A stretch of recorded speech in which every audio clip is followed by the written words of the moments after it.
ہم نہیں ڈھونڈ سکتے۔ قاتل نے کوئی نشان بھی نہیں چھوڑا تھا۔ اس کے بعد تاجر کا بیٹا مایوس ہو کر واپس اپنے شہر آ گیا۔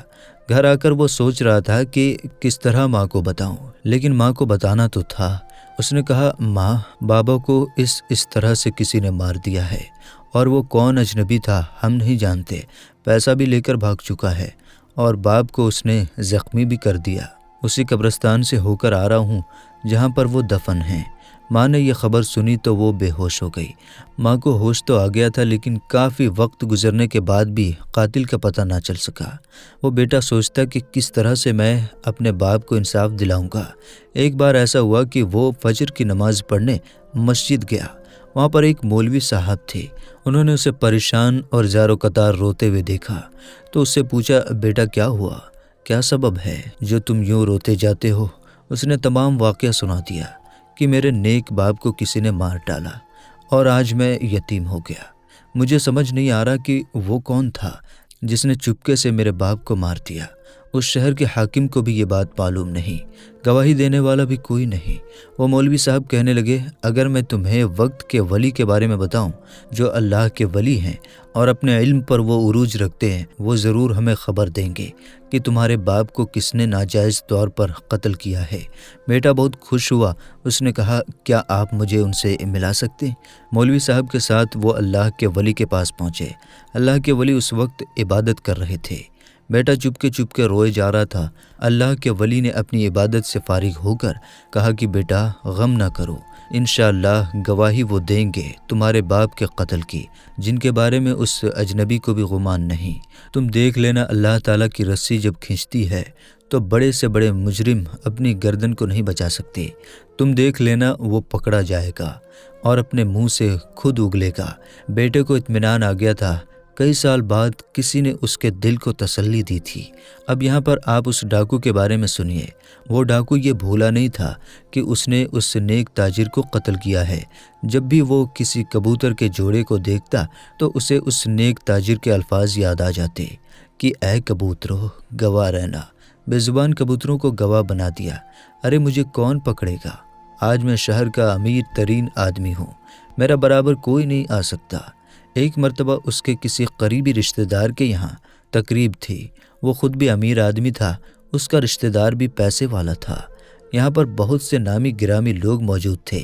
کھانا لگایا گیا اور وہاں پر طرح طرح کے کھانے چنے گئے۔ اس قاتل کے سامنے بھی ایک بڑا سا تھال رکھا گیا۔ جب اس نے تھال سے ڈھکن اٹھایا تو سامنے 2 بڑے کبوتر بھنے ہوئے پڑے تھے۔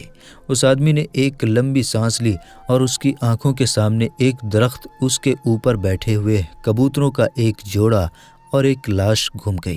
اس کے کانوں میں اس نیک تاجر کے الفاظ گونج رہے تھے کہ اے کبوترو گواہ رہنا، اور پھر اس نے نہ چاہتے ہوئے بھی ایک زوردار کہکہا لگایا۔ زور زور سے وہ ہنس رہا تھا۔ لوگ اسے پاگل سمجھنے لگے۔ لوگوں نے دیکھا کہ یہ اس کو کیا ہو گیا ہے۔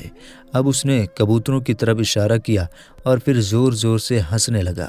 وہ دعوت کو بھول کر، کھانے کو بھول کر لوگوں کو قتل کا واقعہ سنانے لگا۔ اس نے ایک ایک بات مکمل تفصیل سے لوگوں کو بتا دی۔ لوگ حیران ہو کر اس کی باتیں سن رہے تھے۔ جیسے اس نے اپنے راز کو اپنے منہ سے کھولا تو اسے احساس ہوا کہ میں نے یہ کیا غلطی کر دی۔ برسوں سے جس بات کو لوگ بھول چکے تھے اور لوگوں کو پتہ ہی نہیں تھا کہ میں نے اس تاجر کو مارا ہے، اور مقدمہ بند ہو چکا تھا، یہاں تک کہ قاضی نے بھی اپنا ہاتھ ہٹا لیا تھا، اور اب میں نے خود چرچا کر دیا اس بات کا، لیکن اب تیر کمان سے نکل چکا تھا۔ کچھ ہی گھنٹوں میں یہ بات حلب کے لوگوں کی زبان پر تھی۔ شہر کے حاکم کو بھی اطلاع مل گئی۔ اس نے فوراً اس قاتل کو گرفتار کرنے کا حکم دیا۔ اس دعوت میں شریک لوگوں کو گواہی کے لیے طلب کیا گیا۔ انہوں نے اپنے اپنے بیان دیے۔ مجرم کو بلا کر گواہوں کے بیان سامنے رکھے گئے۔ اس کے پاس اعتراف کرنے کے سوا کوئی چارہ نہیں تھا، جس نے خود اپنے منہ سے اگلا تھا۔ ظاہر سی بات ہے، اب وہ کیسے یہ کہہ سکتا تھا کہ میں نے یہ نہیں کہا۔ قاضی نے مجرم کو پھانسی کی سزا دی تھی۔ پھانسی سے ایک دن پہلے مجرم سے اس کی بیوی نے الوداعی ملاقات کی اور اس سے پوچھا، جب اتنے سالوں سے تمہارے اس جرم کے بارے میں لوگوں کو پتہ نہیں تھا، میں بھی نہیں جانتی تھی، تو پھر کیسے تم نے اس راز کو فاش کر دیا؟ اس نے جواب دیا، مجھے نہیں پتہ، مجھے ایسا لگا کہ ایک بزرگ ہستی میرے سامنے ہے، بہت نورانی چہرہ تھا، وہ میرے سامنے آئے اور انہوں نے نہ جانے کیا پڑھ کر میرے منہ پر دم کیا کہ میں اسی وقت بولنے لگا۔ میں نے وہ سب بولا جس کو نہ کہنے کی میں نے قسم کھائی تھی۔ اگلے دن صبح سویرے اس کی پھانسی کے منظر کو دیکھنے کے لیے بہت سارے لوگ جمع تھے۔ ان میں اس نیک تاجر کا بیٹا بھی تھا۔ اسے معلوم ہو گیا تھا کہ قاتل گرفتار ہو گیا ہے، وہ پکڑا جا چکا ہے۔ وقت کے ولی نے جو کہا تھا وہ بات سچ ثابت ہو چکی ہے، لیکن ابھی ایک حیران کرنے والا منظر باقی تھا جو سب کو اپنی آنکھوں سے دیکھنا تھا۔ جب اس کی گردن میں رسی ڈال دی گئی تو اس نے کہا، لوگو، میری زبان سے وہ الفاظ نہیں نکلے تھے بلکہ وہ کبوتروں کی زبان سے نکلے تھے۔ وہ 2 کبوتر جو اس درخت پر موجود تھے، جو مجھے مارتے ہوئے دیکھ رہے تھے اور وہی دعوت کے روز میرے سامنے تھال میں پڑے ہوئے تھے، لیکن مجھے نہیں پتا وہی کہہ رہے تھے، میرے منہ سے وہی ادائیگی ہو رہی تھی۔ لوگ اس کو سمجھ رہے تھے کہ اس کا ذہنی توازن بگڑ چکا ہے، یعنی یہ پاگل ہو چکا ہے۔ اب جلاد نے اسے پھانسی پر لٹکا دیا۔ لوگوں نے ایک مجرم کو اس کی سزا پاتے ہوئے دیکھ لیا اور چین کا سانس لیا۔ پھر اچانک ہی لوگ بے اختیار نعرہ تکبیر اللہ اکبر کی آواز بلند کرنے لگے کہ یا اللہ، تو چاہے تو بے زبانوں کو بھی زبان دے دے۔ اسی وقت لوگوں نے 2 کبوتروں کو دیکھا جو قاتل کے سر پر بغیر کسی حرکت کے بیٹھے تھے۔ سارے لوگوں نے کہا، ہم نے گواہی دی، ان 2 کبوتروں نے بھی گواہی دیتی ہے۔ اور پھر یہی نہیں ہوا کہ مجرم کو اپنی سزا مل گئی، بلکہ بکریوں سے حاصل ہونے والی وہ رقم جو اس تاجر نیک انسان کی تھی، وہ رقم اس کے بیٹے کو دلوائی گئی۔ سبحان اللہ! بے شک انسان اگر نیک کام کرتا ہے تو اللہ تعالیٰ گواہی بے زبانوں سے بھی دلوا دیتا ہے۔ ہمیں یقین ہونا چاہیے اس بات کا۔